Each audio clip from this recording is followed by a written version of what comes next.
acá en Puebla cultivamos un tipo de pensamiento que podríamos decir que va a contrapelo. Es un conocimiento crítico que trata de ir preguntándose qué necesitamos alterar en nuestros marcos para comprender la realidad y que nos permita realmente tener otros pensamientos y hacernos cargo de los problemas de otra manera. Bienvenidos nuevamente a este espacio de reflexión y encuentro tejido alrededor de las preguntas e inquietudes que nos surgen cuando pensamos desde el presente la transformación social en clave comunitaria. En un episodio anterior estuvimos conversando con Raquel Gutiérrez, profesora e investigadora del Seminario de Entramados Comunitarios y Formas de lo Político en la Universidad Benemérita de Puebla, y acompañadas además de la investigadora y psicoanalista Laura Álvarez, quien además es profesora en la Escuela de Filosofía y el posgrado de Psicología de la Universidad de Costa Rica. Es un gusto tenerlas nuevamente acá con nosotras. Bienvenidas. Muchas gracias, Ana. Un gusto estar de vuelta por acá. Pues muchas gracias y sí, qué bueno que pudimos prolongar un poco esta conversación tan interesante. Claro, es un gusto para nosotras acá en Era Verde y Palabra de Mujer recibirlas y bueno, contarle a las personas que se unen en este diálogo que en nuestro encuentro anterior pues Laura y Raquel nos compartieron sus perspectivas críticas sobre la construcción de comunidades, el lugar del conflicto en lo político, también la autonomía y sus alcances en lo material y en lo político, de acuerdo con las especificidades de cada territorio. También compartieron sobre las críticas que tienen hacia las perspectivas un poco más ortodoxas del marxismo. Y hoy queremos conversar un poco más sobre las experiencias prácticas, tal vez, y la forma en que estas reflexiones tienen lugar en los territorios, en las comunidades que sostienen luchas, resistencias y que sostienen la defensa de la vida. Y bueno, ¿por qué no empezar con las protagonistas de estas luchas, las mujeres? Las luchas de las mujeres por la vida y su capacidad de tejer red y el creciente reconocimiento que nosotras mismas además nos hemos auspiciado respecto a nuestro lugar protagónico y fundamental en el sostenimiento de estas luchas, pues todo esto ha transformado, parece, las luchas en un sentido más amplio, las luchas del movimiento social en un sentido amplio.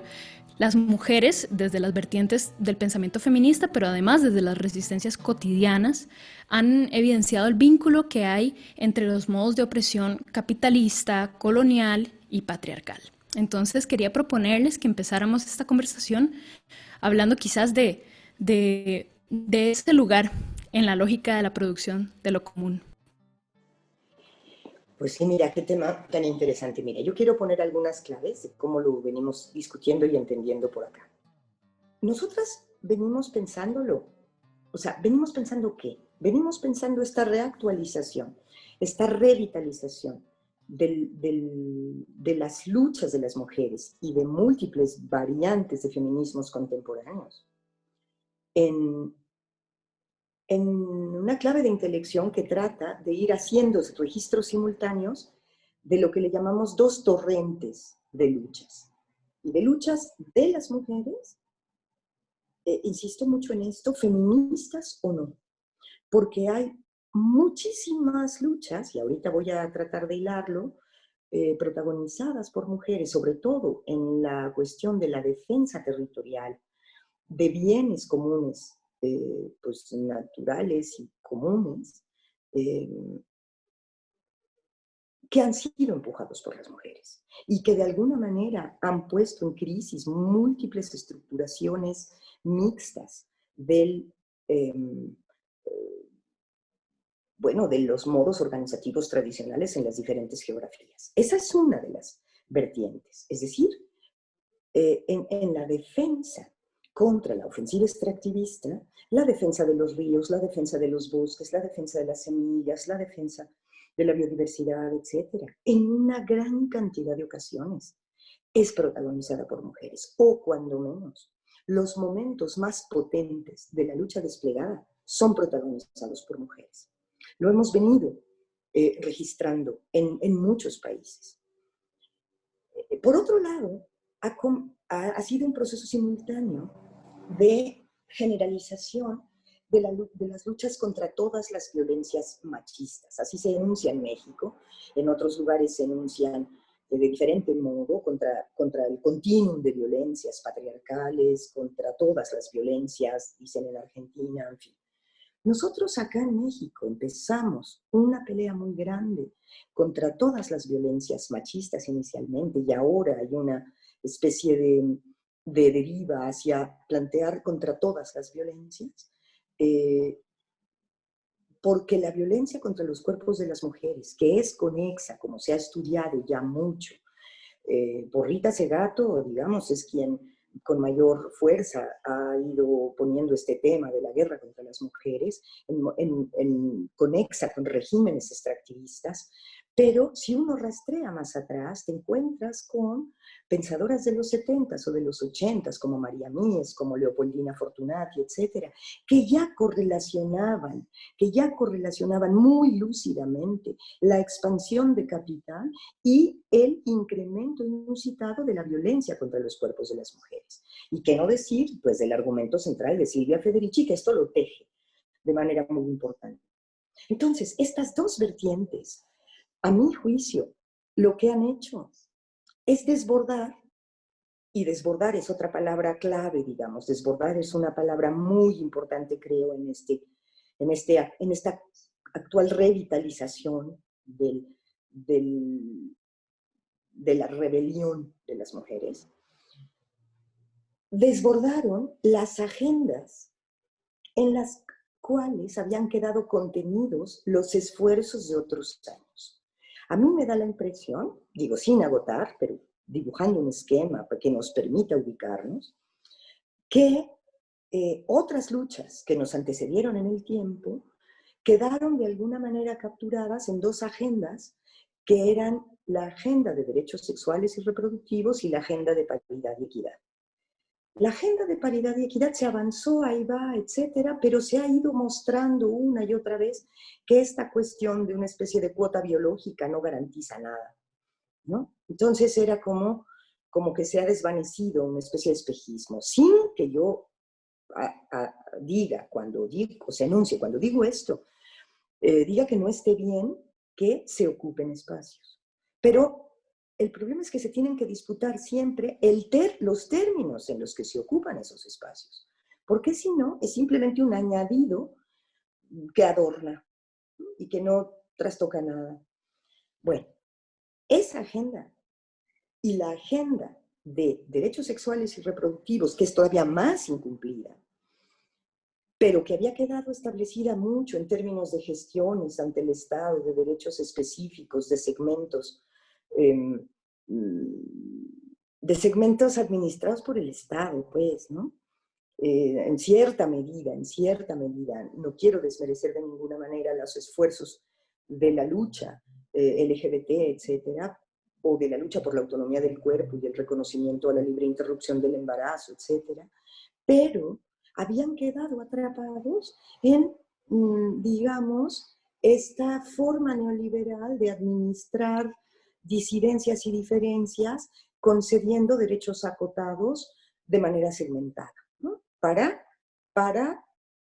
hacer operar un dispositivo de separación que finalmente no pusiera en riesgo el dominio central del avance del capital neoliberal.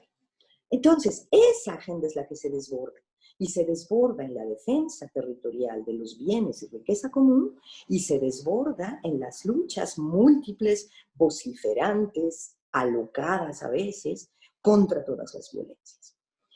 Y esto, a mi juicio, ha roto, sobre todo el segundo torrente, una cuestión que es central y que sí de veras yo quiero enunciarlo acá porque me parece que es muy importante, que es la ruptura y la práctica demolición del mandato de silencio.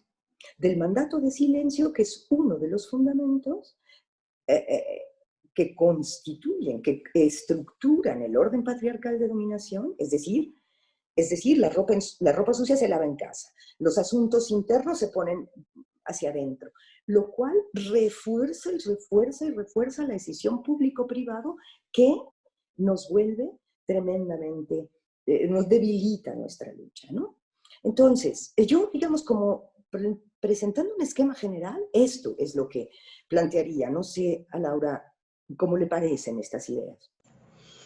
Sí, en ese sentido, casi que no tendría nada que agregar en la aproximación más social de análisis de estos movimientos.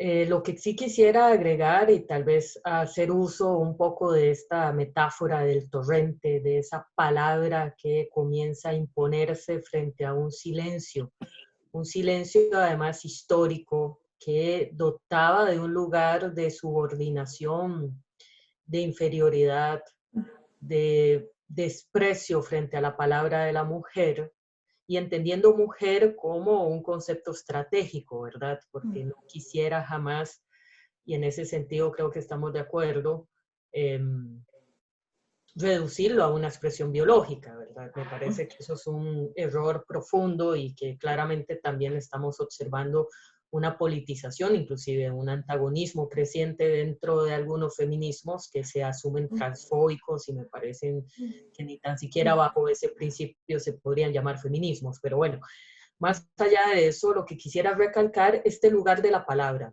Tal vez en ese sentido, frente a una aproximación más de corte macro, sociológica, yo podría dar cuenta de la aproximación micro, más subjetiva, más biográfica inclusive, de cómo todas, todes, aquellos que hemos y aquellas que hemos sido minorizadas a lo largo de la experiencia vital, nos encontramos de repente, porque es algo que aparece como que de golpe. Eso es muy interesante en términos de la dinámica histórica, ¿verdad? Es una construcción que viene gestándose desde hace siglos, es decir, si rastreamos la resistencia histórica que han tenido las mujeres frente al patriarcado, nos vamos a encontrar múltiples referentes. Hay múltiples proyectos, además, que están queriendo hacer esto en términos de historia de la filosofía, de historia de la historia, inclusive, ¿verdad? De las artistas, ¿verdad? De las pintoras, de las escritoras, de tantas mujeres que a lo largo de su vida alzaron la voz, pero que de repente no encontraron el respaldo que ahora parece irse gestando con mayor fortaleza, ¿verdad? Hay algo ahí que el otro día leyendo la denuncia de un colega trans que decía, es que hace 7 años no lo pude decir porque no estaba este acompañamiento. Y cuando puso la fecha, ¿verdad? 7 años, yo me puse a pensar, claro, o sea, parece que hay algo aparentemente acelerado, como que de repente adquirimos ya una velocidad en términos de nuestra capacidad de poder establecer en lo público reivindicaciones que se han venido gestando, me atrevería a decir, casi que por milenios, ¿verdad? Es fascinante por una parte, pero triste a la vez que esto haya sido acompañado de tanto silencio, de tanto sufrimiento psíquico. Porque si hay algo que yo he observado en los feminismos, y en eso no puedo evitar anclarlo en cierta experiencia biográfica, es que frente a la soledad que impone la violencia, los feminismos han aparecido como un espacio no solamente político, sino afectivo. Es decir, un espacio en el cual además no se pretende una única forma de lucha. Me encantó esa posibilidad de incluir inclusive a aquellas chicas que por alguna razón no se autorrepresentan como feministas, pero que saben y han padecido del sufrimiento y que tal vez buscan otras formas de nombrarse.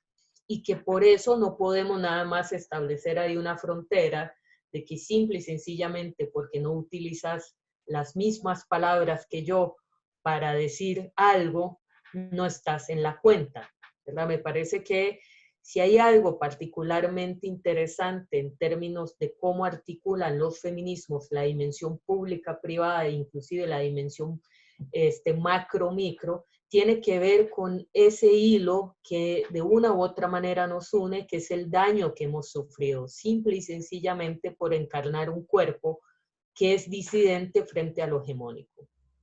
Entonces, en esa línea, la posibilidad de alzar la voz y de que la palabra cuente y que la denuncia vaya más allá inclusive de lo jurídico, porque esto es fundamental para mí, es decir, la denuncia jurídica es claramente necesaria, establecer los daños y los agravios y quién tiene que hacerse cargo de esto a nivel penal, a nivel civil, es fundamental, pero a la vez la inscripción de la denuncia como un gesto simbólico en el cual la palabra vuelve a tener presencia, en el cual lo que nosotras decimos pesa. Eso me parece un aporte fundamental y creo que hacia eso nos vamos dirigiendo junto con la posibilidad de pensar otras formas de organización que Raquel ya expuso de una forma bastante clara, otras formas de organización con respecto a cómo se distribuyen las tareas, cómo se crean y se producen los comunes, cómo además establecer lazos sociales con aquello que producimos nosotras y nosotros y nosotres. Es decir, cómo incorporar esta dinámica del cuidado que durante tanto tiempo se nos impuso como un deber, como algo asociado a un cuerpo, sacarle ese componente patriarcal y reconocer ahí hay algo necesario de sostener, que es el cuidado por el otro. Y la otra, en el entendido de que la forma en la cual yo considero que podemos ir pensando emancipación tiene que ir a través de cómo yo, con las personas que tengo a la par, puedo ser solidaria, puedo cuidar y que no se convierta en este discurso hueco del que hablamos la vez pasada, en el cual yo me digo o me propongo como lideresa de un movimiento, pero no me importa qué pasa con la persona que tengo a la par y que está pasando tal vez un mal momento.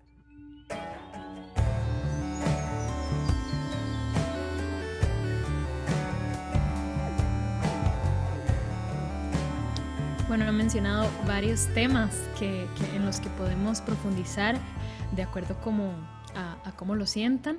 Creo que algo que personalmente a mí me gustaría preguntar es respecto a esta cuestión del esencialismo de la categoría de ser mujer, ¿verdad? Porque en este momento, pues varios frentes de lucha reivindican la abolición del género. eh, y creo que desde ciertos sectores puede surgir una pregunta de por qué reivindicar ese lugar político del ser mujer, si es el lugar de la víctima, si es el lugar, ¿verdad?, que ha recibido el mandato de silencio y de sufrimiento psíquico, como lo mencionaba Laura. Entonces quería preguntarles, pues, por una respuesta a esa pregunta, ¿verdad? ¿Por qué nombrarnos como nosotras, ¿verdad? ¿Por qué nombrar ese ser mujer?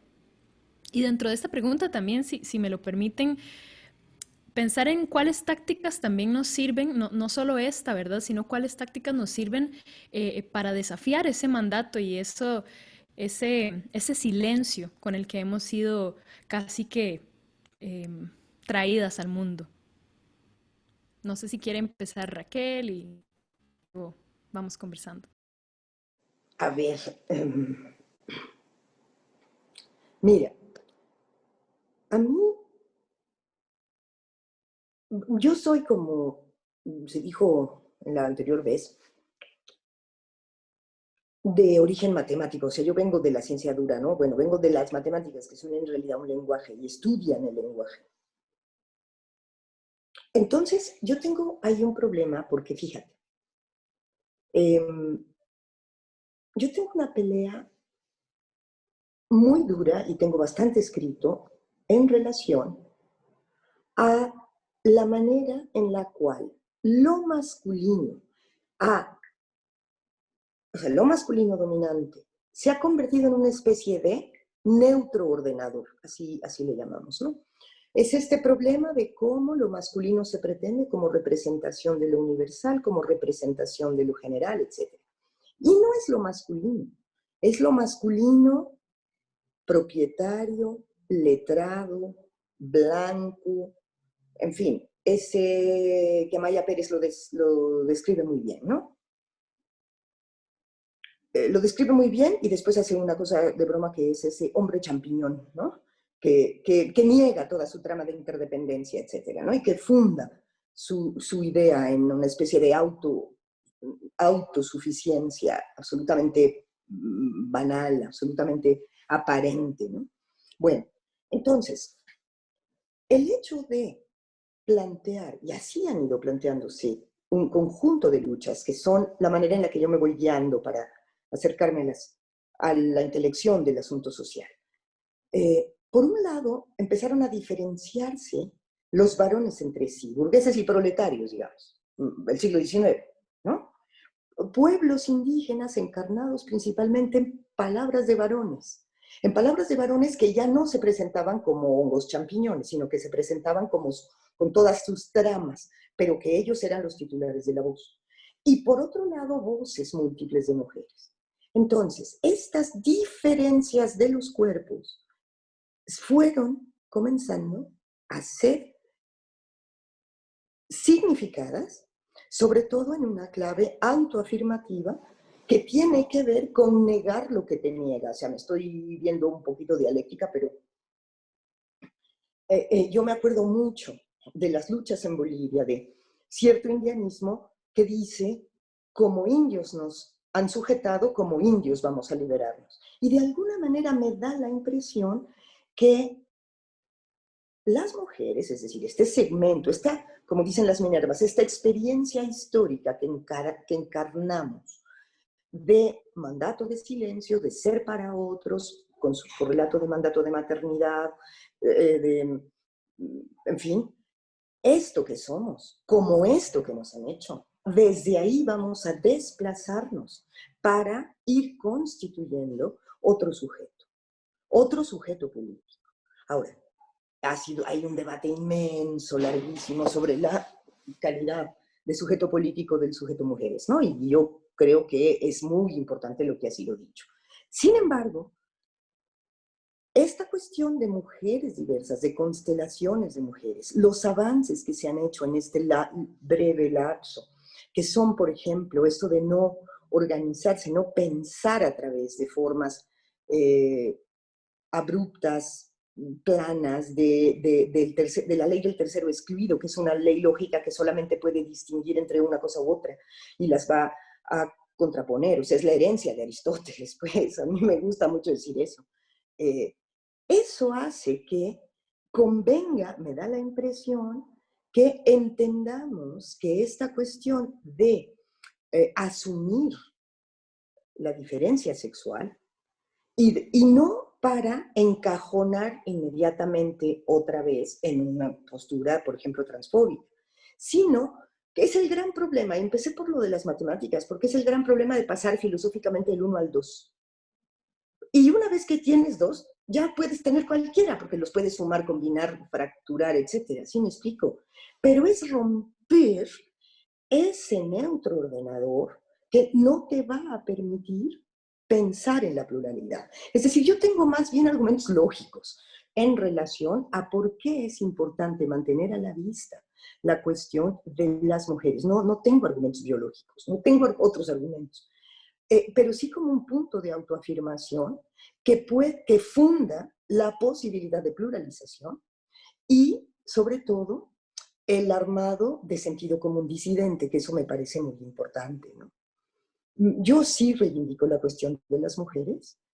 Me parece que a muchas nos ha tomado muchas décadas poder hablar en femenino, poder decir nosotras, y que eso es una experiencia relevante y que no es una cuestión simplemente de sustituir el nosotros por el nosotras y tratar como de digamos, obscurecer el otro conjunto de variaciones. En fin, ese es un poco el argumento que yo tengo, ¿no? O sea, sí a las mujeres y no a la transfobia no es contradictorio. Eso diría. Sí, en esa línea igual considero que el uso del término no solo es estratégico, sino que además permite que nos identifiquemos. ¿A qué me refiero con que nos identifiquemos? Y pensando en experiencias de participación política, ¿verdad? Es decir, una marcha de mujeres, ¿verdad? Que se entiende y se reconoce que es en un sentido sumamente amplio. Entonces, el hecho de agrupar cuerpos que se reconozcan a sí mismos como femeninos, y porque aquí incluyo también la experiencia trans, las experiencias no binarias, es decir, para mí es algo que requiere ser nombrado en tanto el campo antagónico siga persistiendo, es decir, en tanto haya patriarcado. Ya si no hay, ahí sí apuesto hermosamente por la abolición de etiquetas y que cada quien haga de su cuerpo lo que su deseo le oriente. Es decir, que hagan en pocas palabras lo que les dé la gana o lo que nos dé la gana. Sin embargo, por el momento sí es necesario y creo que en ese sentido hay muchísima literatura al respecto del uso estratégico de la palabra, del concepto. Me encantó que trayera a colación la lógica aristotélica porque justamente desde el psicoanálisis el propio Lacan hace una crítica a esta forma en la cual la filosofía y el pensamiento en general catapultó a lo masculino como lo uno y a la mujer siempre nos dejó en el lugar de la otra. Por eso es que hay un aforismo muy conocido de Lacan, que usualmente muy mal interpretado, que dice la mujer no existe, ¿verdad? Pero esto de que la mujer no existe es la mujer en mayúscula, es decir, la mujer como algo uno, como un único, como una única forma de ser mujer. Si algo introdujo el psicoanálisis lacaniano, que igualmente ha sido permeado posteriori por las críticas feministas y por ende aquí ya hay toda una elaboración a posteriori acerca de la diferencia sexual y cómo se entiende la diferencia sexual, pero si hay algo de un gesto subversivo propio en el psicoanálisis es de poder reconocer en la mujer una palabra que vale y que esta palabra enunciada también responde a una historización de la misma. Y entonces en ese sentido, yo no, claramente no partiría de un esencialismo mujerista, o sea, eso no, pero sí creo que sigue siendo pertinente el uso del concepto, que tenemos que problematizar cómo devenimos mujeres en un sentido muy propio de lo que Simone de Beauvoir nos legó, porque también eso nos permite plantearnos cómo devenimos otras formas, es decir, cómo devienen otros cuerpos. Y me encantó esta cuestión de cuánto nos ha costado. Es decir, yo creo que no hay ninguna chica que no le haya costado trascender esta imposición lingüística de denominarse como uno y no como una. Y lo que cuesta identificarse entre chicas y lo que cuesta crear colectivos, justamente porque hay algo también de esa hegemonía patriarcal que nos quiere ver enemistadas, que nos quiere ver justamente peleando, que nos quiere ver siendo mezquinas, poco solidarias y ejemplos abundan sobre eso. Es interesante esto que dice Laura de cómo ese pensarnos cómo devenimos mujeres nos permite también pensarnos cómo devenimos otras cosas, ¿verdad? En ese sentido quisiera proponerles que habláramos un poco más sobre la movilización social, indígena, popular, las luchas que enfrenta Latinoamérica en este momento, en un sentido amplio, y porque justamente en los trabajos sociohistóricos de Raquel ha señalado algunas transformaciones en la forma en que se organizan los movimientos, si es que podemos entenderlos así, ¿verdad? Como movimientos sociales todavía, de dónde viene esa categorización y si la quiere problematizar también le hago la invitación. Y bueno, pensarnos un poco cuáles son esos cambios respecto a otras formas en las que se ha luchado, tal vez en otras décadas, y pues sí, referirnos a este devenir de las luchas en este presente. A ver, son varias preguntas, pero mire, para tratar de ligar y de ir pues presentando una idea más o menos clara, todo tiene que ver con esto del pensar, este pensamiento del sujeto político, que yo tengo la impresión que ahora más que nunca hay que volver a repensarlo, pero hay muchos hilos desde donde jalar y demás, ¿no? Pero voy a presentarte los problemas que yo he registrado, ¿no? Uno de los primeros momentos en los que fue muy evidente que había un gran problema con esta manera de autoidentificar a sujetos políticos pues, heterogéneos bajo un solo concepto, es la palabra clase, ¿no? Digamos que aquí en Puebla, más allá de mí, hay una gran tradición de reflexión sobre eso por varios colegas, etcétera, ¿no?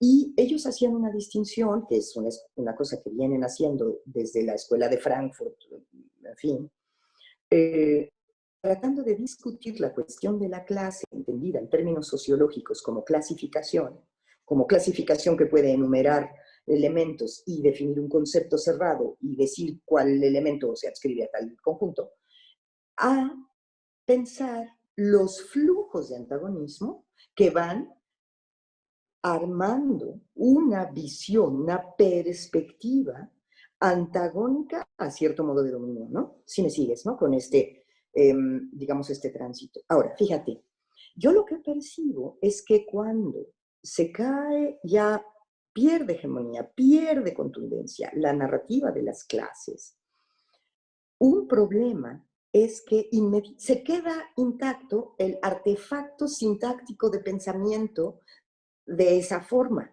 donde ponías clase y te decías unos argumentos. Entonces simplemente se pretende sustituir el sujeto y se cambia su clase por movimiento social, pero queda intacta la argumentación, ¿no? Pues en un ejercicio de crítica superficial.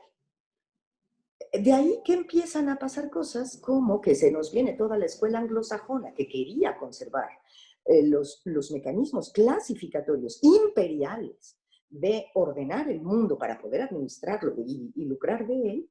Y entonces se nos viene en esto que un movimiento social es ta, ta, ta, ta, ta, y diferentes escuelas en pugna. Es decir, una pelea en tanto definiciones por establecer que es un movimiento social, en vez de, otra vez, fijarte en las maneras en las que el antagonismo va desplegándose, va teniendo todo el conjunto de ambivalencias que tiene, va recombinándose, va proliferando y va armando este mundo de diversidad del que estábamos hablando anteriormente, ¿no?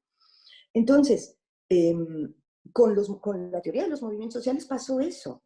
Me queda muy claro a mí, en Bolivia es muy claro cómo cuando se establece además, una teoría de los movimientos sociales y se arma como una especie de racimo donde todos están separados y todos quedan articulados por un tercero regulador que va a concentrar el dominio, simplemente se reinstala un modo de hacer las cosas y se bloquean todas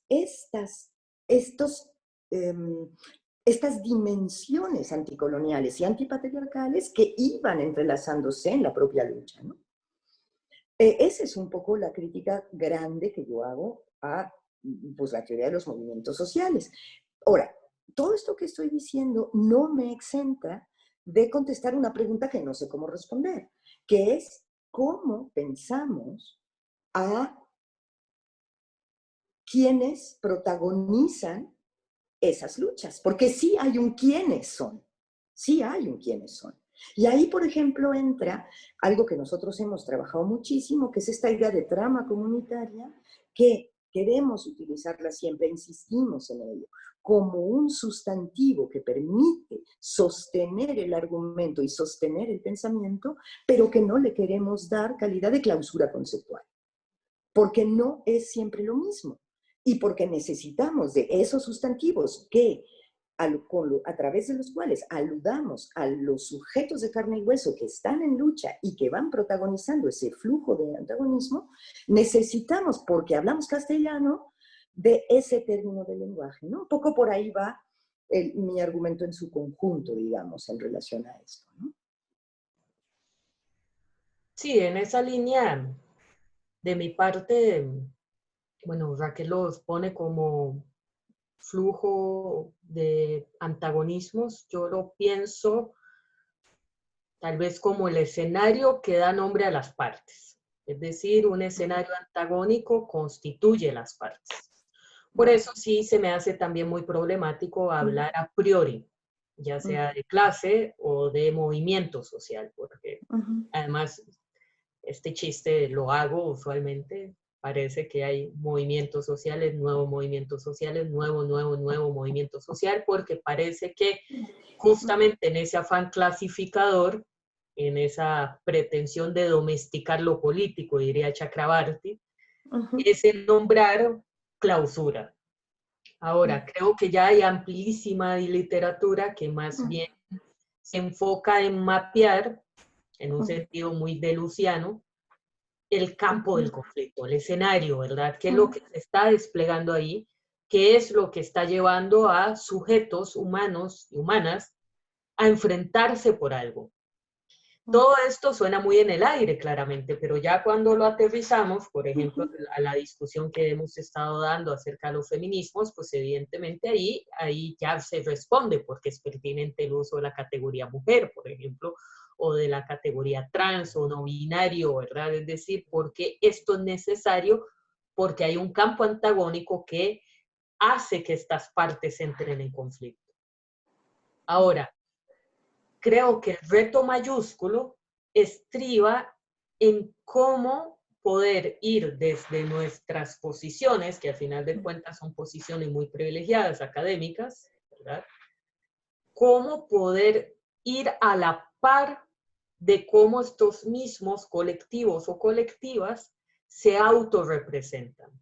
Porque creo que el error más insidioso en el cual hemos caído desde una lectura aparentemente crítica o reflexiva acerca de lo que pasa, es que tenemos que sí o sí darle ya un nombre o una respuesta a qué es lo que está pasando. Entonces eso nos pone en un entrevero monumental. ¿Por qué? Porque formamos parte de lo mismo que está pasando y a la vez pretendemos actuar como observadoras que tenemos el saber suficiente para calificar qué es lo que están haciendo los otros y las otras. Y en ese sentido, considero que tal vez, por lo menos para mí es más sugerente pensar en insurgencias, pensar en levantamientos, en metáforas antes que conceptos.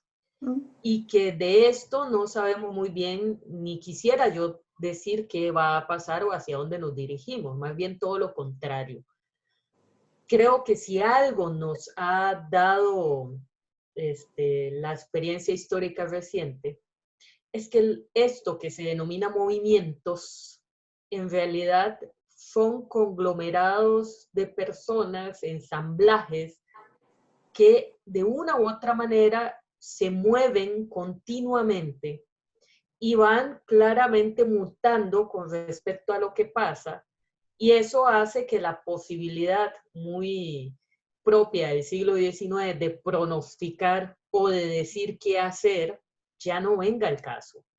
Ahora, yo el otro día lo conversaba justamente con un colega en común, con Huáscar, sobre lo que pasa en Bolivia. Estábamos hablando justamente de ese uso antojadizo en ocasiones de ciertos sectores que se reivindican de izquierda, de conceptos de izquierda. Hablábamos de lo que ha pasado con la deriva más opresora del MAS, ¿verdad? Del caso de Nicaragua, ¿verdad? Como la revolución sandinista terminó siendo cualquier cosa antes que un proyecto emancipador. Entonces, en ese sentido, yo considero que tenemos que también reconocer que el sentido de las palabras cambia y que puede ser usado instrumentalmente y que tenemos que tener el estómago para poder también debatir y problematizar esos usos ya no sustantivos, ¿verdad? Porque hay una pérdida, por decirlo así, de ese sentido sustantivo aparentemente asociado que le permitía al marxismo ortodoxo hablar con tanta propiedad de las clases y del conflicto y de la revolución que vendrá sí o sí, ¿verdad? Creo que eso ya al haberse desfundado, como dice Elias Palti, haber perdido su componente metafísico, lo que genera es una apertura mayor que abre muchísimo el escenario y que claramente es inédito y que por lo tanto casi que nos pone en una trayectoria en la cual la sensación que permanece es yo no sé qué está pasando. Yo eso lo veo de una u otra manera constructivo y productivo. Prefiero aceptar que no puedo nombrar conceptualmente qué es lo que pasa, porque eso me abre a la posibilidad de la poiesis, de la construcción metafórica, de cómo el lenguaje puede perfectamente decir lo que no se puede decir a través de un rodeo que evoca una imagen y que permite que nos podamos reconocer en esas luchas, a pesar de que no hablen exactamente igual que nosotras. Yo quiero decir una cosita, tal vez para cerrar, porque me interesó mucho lo que dijo Laura. Wittgenstein estaría totalmente en desacuerdo contigo, porque, ¿El ¿te primero acuerdas? o el segundo? El primero, el aforismo final del Tractatus, lógico, ¿no? De lo que no podemos hablar es mejor callar. Bueno, pues no es cierto, ¿no? Em, pero, bueno, más allá de eso, yo quiero poner un problema interesante, creo yo, y fértil, ¿no? Que es un esfuerzo que están haciendo un conjunto de compañeras para volver a ligar, digamos, con esto de las mujeres en lucha y las articulaciones, etcétera, muy desde el terreno. Hay una revisita, diría, a la cuestión acerca del trabajo, una revisita crítica. Y hay un conjunto de ideas comenzando a circular acerca de no solo documentar, revalorizar, autoafirmarnos en torno al trabajo que crea y sostiene, sino a plantearnos el encuentro como trabajadoras que creamos y sostenemos de muy diversas maneras, para volver a dotar de contenido a algo que tal vez sí no se queda en el camino, ¿no? Que son justamente, como lo planteaste tú, las grandes estructuraciones antagónicas del mundo que vivimos, ¿no? Que no se nos diluyan esos grandes antagonismos, ¿no? Y que no se nos diluyan a la hora de tratar de pensar estas, pues estas nuevas composiciones de luchas, composiciones de producciones de acuerdo para establecer límites a lo que ya no puede ser admitido, y también para reconocer la manera tan impresionante en la que creamos y sostenemos el mundo que se nos ha develado en esta pandemia, ¿no? Las mujeres sobre todo, los cuerpos feminizados también, pero sobre todo las mujeres. Eso solo quería darle como una vuelta, ¿no? A todo, a lo que hemos estado planteando. Sí, sí, creo que ese sostén está basado mucho en el cuidado, en la posibilidad de ponerse en el lugar del otro y de la otra. Y en eso, pues, creo que lo que podría articular algún grado de posibilidad de futuro, y esto tengo que desarrollarlo, pero hace rato le vengo dando vueltas, es la idea de una política de la escucha. Y esto supone poder detenerse no solamente a oír, sino a escuchar. Y la escucha supone, para al menos los y las que ejercemos psicoanálisis, algo fundamental, en la cual el silencio se impone, pero para escuchar, no para rebatir.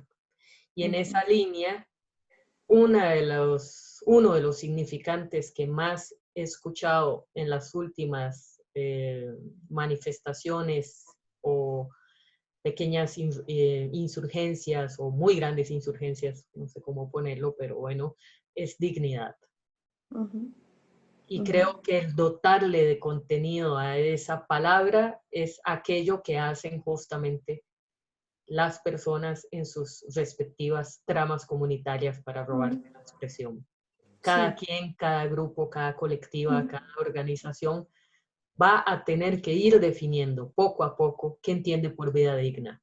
Y que insista la dignidad en ser nombrada me parece que es un paso fundamental que incluye todos estos elementos: el trabajo, el ocio, la oportunidad de seguir el deseo, porque para nosotros y nosotras es fundamental eso.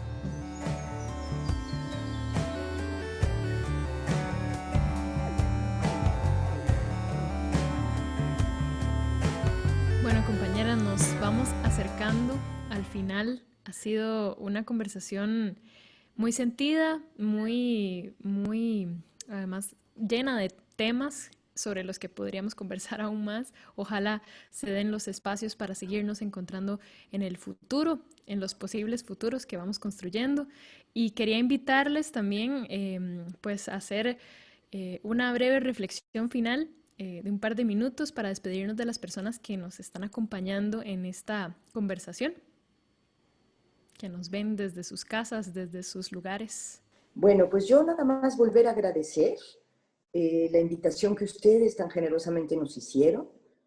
Ha sido una experiencia muy interesante ahora en la pandemia poder tener una conversación en mayor profundidad con ustedes. Mucho gusto, mucho ánimo de seguir conversando, de seguir aprendiendo de la manera como ustedes ven también las cosas y confianza en que tomando el punto de la dignidad que puso Laura, en los momentos más potentes de las luchas desplegadas que a mí me ha tocado vivir, fueron 3 hilos los que yo detectaba una y otra vez: dignidad, autonomía y capacidad de cooperación. Como notas, decía yo en aquellos años, como las notas a través de las cuales somos capaces de crear una sinfonía, de crear un coro que logre garantizarnos formas dignas de vida, humana y más que humana. Eso yo quisiera. Y pues buenas tardes. De mi parte, pues agradecer a Raquel por este tan hermoso diálogo y por compartir de una manera bastante y generosa su saber. A las chicas por la organización de esta serie de diálogos, me parecen fundamentales poder establecer redes en nuestra región, leernos, escucharnos entre nosotras, más allá de las grandes estratosferas intelectuales, ¿verdad? Que en ocasiones parecieran reducirse a ver quién tiene más fama, cosas de ese tipo. Me parece fundamental el poder ir construyendo y articulando de una forma mucho más cotidiana inclusive. Ahora, yo quisiera cerrar pensando un poco en lo que durante todo este año le he dado vueltas, que es cómo sobrevivir frente a tanto sufrimiento. Lo pienso porque evidentemente la situación de la pandemia ha llevado a múltiples sectores, muchísimas, millones de personas a una mayor precariedad. Y eso, pues evidentemente va a tener su costo más a mediano y a largo plazo. Creo que no podemos perder de vista la capacidad de reinvención y la capacidad de superación. No quiero utilizar el término resiliencia, me molesta muchísimo, pero sí la capacidad que tienen los seres humanos y humanas en general para poder pelear por su existencia cuando lo consideran necesario. También respetar cuando hay gente que no quiere. Y en ese sentido, considero fundamental volver a pensar y tener algún grado de optimismo, de que de esta se sale, así como se ha salido en otros momentos, y que vamos a seguir luchando y que esto no se acaba. Y apelar mucho a esto, a escucharnos y a aprender a convivir con la diferencia, que creo que esa sería la vía más formal y abstracta que se me ocurre para poder resolver esa pregunta tan acuciante que siempre aparece: ¿qué vamos a hacer? Y pues escucharnos y entender que somos diferentes. Eso sería. Muchas gracias a Laura Álvarez, a Raquel Gutiérrez por compartir con nosotros hoy. Realmente es esperanzador escucharlas y también incómodo y también pues nos lleva a pensarnos muchas cosas. Me llevo esa idea de la escucha entre nosotras y de la dignidad como nota para ir armando esa composición de vida común que queremos construir desde nuestros territorios, desde las ciudades también, desde las comunidades de sentido que vamos construyendo. Así que muchas gracias. Les dejamos con más de Canal UCR Televisión con Sentido.